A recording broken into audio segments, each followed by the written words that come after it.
Welcome to D2G health. வீடியோக்குள்ளே போகிறதுக்கு முன்னாடி நம்ம சேனல் எல்லோரும் மறக்காமல் லைக் பண்ணுங்கள், சப்ஸ்கிரைப் பண்ணுங்கள் அண்ட் கமெண்ட் பண்ணுங்கள். இன்றைக்கி இந்த வீடியோவில் நம்ம உடலை பாதிக்கிற 9 பாக்கெட் உணவுகளை தான் நம்ம பார்க்க போகிறோம். நம்ம தினசரி உட்கொள்ளும் உணவுகளில் பதட்டம், மன அழுத்தம் போன்ற பல்வேறு மனரீதியான பிரச்சனைகளை உண்டாக்குறது. பதப்படுத்தப்பட்ட உணவுகள், சர்க்கரை சேர்ந்த உணவுகள், காரமான உணவுகள், பேக்கரி உணவுகள் போன்றவை மனரீதியான பிரச்சனைகளை ஏற்படுத்தும் ஆபத்து கொண்டது. அதில் சிப்ஸு, அப்பளம் போன்ற எண்ணெயில் பொரிக்கப்பட்ட பேக்கெட் உணவுகளை நம்ம தவிர்க்கணும். ஏன்னா இதில் அதிகப்படியான சர்க்கரை, கொழுப்பு, உப்பு போன்றது அதிகமாக இருக்கிறதுனால உடலுக்கு தீங்கு விளைவிக்கும் எல்லா பொருட்களுமே இதில் சேர்க்கப்படுது. எனவே எதனா உங்களுக்கு சாப்பிட்ணும் அப்படின்னு தோணுச்சுன்னா வீட்டிலேயே செஞ்சு சாப்பிட்லாம். குறிப்பாக குழந்தைகள் இதை பின்பற்றணும். பாக்கெட்டுகளில் பதப்படுத்தப்பட்ட எல்லா உணவுப் பொருட்களையும் வெள்ளை சர்க்கரை, தரம் குறைவான எண்ணெய், அப்படி இல்லைனா கெட்டு போகாமல் இருக்க அளவுக்கு அதிகமான உப்பு சேர்க்கப்படுது. இதை நம்ம அடிக்கடி வாங்கி சாப்பிட்டோம்னா கல்லீரல் புற்றுநோய், கல்லீரல் வீக்கம், மஞ்சள் காமாலை போன்ற கல்லீரலை கடுமையான பாதிக்கும் பிரச்சனைகள் சந்திக்க நேரிடும்.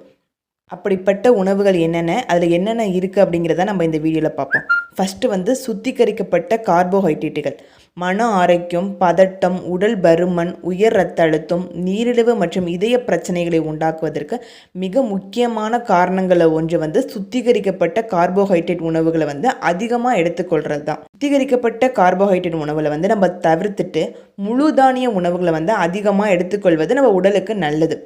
மனநீதியான பிரச்சனைகளை சரி செய்வது மைதாவால் தயாரிக்கப்படும் உணவுகள், வெள்ளை அரிசி, பாஸ்தா உள்ளிட்ட உணவுகள், பதப்படுத்தப்பட்ட உணவுகள் போன்றவற்றை பயன்படுத்துவதை விட்டுருங்க. அதற்கு பதிலாக நார்ச்சத்து நிறைந்த ஓட்ஸ், ப்ரௌன் ரைஸ் போன்றவற்றை பயன்படுத்துவது நல்லது. குயினோவா, முழு தானியங்கள், முளைக்கட்டிய தானியங்கள், முழு தானியங்களால் செய்யப்பட்ட ரொட்டி, இந்த மாதிரி நம்ம எடுத்துக்கலாம். அடுத்ததாக கேஃபைன் பானங்கள். கேஃபைன் கலந்த பானங்களை அதிகமாக உட்கொள்வது கவலை, பதட்டம், தூக்கமின்மை ஆகிய பிரச்சனையை ஏற்படுத்தும். குறைந்த அளவு கேஃபின் எடுத்துக்கொள்வது பெரிதாக நமக்கு ஆரோக்கியத்தை பாதிக்காது. ஆனால் அதையே அதிகமாக எடுத்துட்டோம்னா மனக்கவலை அப்படி இல்லைன்னா பதட்டத்தை உண்டாக்கும். வெறும் காப்பி மட்டுமே கேஃபைன் கிடையாது. தேநீர், சாக்லேட்டு, கேக் போன்றவற்றிலும் கேஃபைன் உள்ள பொருட்கள், கொக்கோ போன்றவையும் சேர்க்கப்பட்டிருக்கும். அடுத்ததாக சர்க்கரை உணவுகள். இனிப்பு உணவுகள் நம்முடைய இரத்த சர்க்கரை அளவுகளில் ஏற்ற இறக்கங்களை ஏற்படுத்தி நம்முடைய உடலின் ஆற்றல் அளவை பாதிக்க செய்யும். அதனால் அதிகப்படியான சர்க்கரை உள்ள உணவுகளை சாப்பிடுவதை நம்ம நிறுத்தணும். சர்க்கரையில் செய்யப்படும் உணவுகளுக்கு பதிலாக ஃப்ரெஷ்ஷான பழம் அப்படி இல்லைன்னா காய்கறி ஜூஸாக எடுத்து நம்ம குடிக்கலாம். அடுத்ததாக மது அருந்துதல். மது அருந்துவது மனக்கவலையை தீர்ப்பதற்கு அப்படின்னு நிறைய பேர் சொல்கிறாங்க. ஆனால் உங்களுக்கு ஒன்று தெரியுமா, அதிகமாக மது அருந்துவது என்பது மனசோர்வு அப்படி இல்லைன்னா பதட்டத்தை அதிகரிக்க செய்யும். அறிவியல் ரீதியாக அதுதான் உண்மை. மது அதிகமாக அருந்துவது பதட்டத்தை நமக்கு அதிகரிக்க செய்யும். அடுத்ததான் அதிக அளவு சோடியம். உடலில் சோடியத்தின் அளவு அதிகமாக இருந்துச்சுன்னா உங்களுடைய சிறுநீரகம் மற்றும் நரம்பு மண்டலத்தை அதிகமாக பாதிக்கும். அதோடு மன ஆரோக்கியமும் பாதிக்கப்படும். மூட் ஸ்விங், மன அழுத்தம், மனசோர்வு, அதீத சோர்வு, டென்ஷன் போன்ற மனநலம் தொடர்பான பிரச்சனைகளையும் இது உண்டாக்கும். அடுத்ததாக டிரான்ஸ்ஃபேட் உணவுகள். எப்போதும் சிப்ஸ் போன்ற பாக்கெட் உணவுகளை கையிலே வச்சுக்கிட்டு சாப்பிட்ற நிறைய பேரை நம்ம பார்த்துருப்போம். நம்ம கூட அப்படி இருக்கலாம், சாப்பிட்ருப்போம். பாக்கெட் உணவுகள் போன்ற டிரான்ஸ்ஃபேட் நிறைந்த உணவுகளை அதிகமாக எடுத்துக்கொள்ளும் போது மன ஆரோக்கியத்தை பெரிதும் பாதிக்கலாம். பொரித்த, பதப்படுத்தப்பட்ட அப்படி இல்லைன்னா பாக்கெட் உணவுக்கு பதிலாக சாச்சுரேட் கொழுப்பு உணவுகளான நெய், வெண்ணெய் ஆகியவற்றை சேர்த்துக்கொள்வது நல்லது. அடுத்ததாக எம்எஸ்ஜினா ஒன்றும் இல்லை, மோனோசோடியம் குளூட்டமேட். பொதுவாக எம்எஸ்ஜி அப்படின்னு அதை சொல்லுவாங்க. இது பல பதப்படுத்தப்பட்ட உணவில் அடிக்கடி சேர்க்கப்படும்.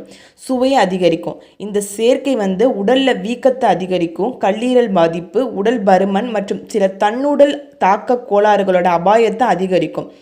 எம்எஸ்ஜினா வேறு ஒன்றும் இல்லை, நம்ம சொல்கிற அஜினமோட்டோ தான். அடுத்ததாக பதப்படுத்தப்பட்ட இறைச்சி.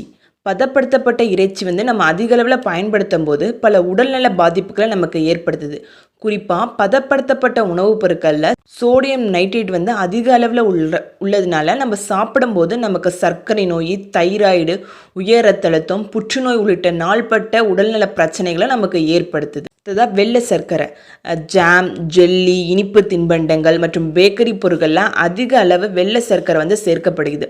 இதில் எந்த விதமான ஊட்டச்சத்துமே இல்லை. எனவே இதற்கு மாறாக எலும்பிச்சை, இளநீர், பழங்கள், அத்திப்பழம், தேன், வெல்லம், திராட்சை, உலர்ந்த பாதாம் பழங்கள் போன்றவற்றை நம்ம எடுத்துக்கலாம். அடுத்தது மார்கரின் மற்றும் சுத்திகரிக்கப்பட்ட எண்ணெய். நாம் பயன்படுத்தும் இன்னைக்கு பெரும்பாலான எண்ணெய் பூஜ்ஜிய ஊட்டச்சத்துக்கள் தான் கொண்டிருக்கு. இதனால் தேவையற்ற கொழுப்புகள் உடலில் படர்ந்து உடல் ஆரோக்கியத்திற்கு தீங்கு தான் அமைக்குது. போதுமான அளவு மேலே சொன்ன இந்த பதப்படுத்தப்பட்ட உணவுகள் இதெல்லாம் நம்ம தவிர்த்துட்டோம்னாலே நம்ம உடல் ஆரோக்கியத்தை மேம்படும். தேங்க்ஸ் ஃபார் யுவர் வாட்சிங்.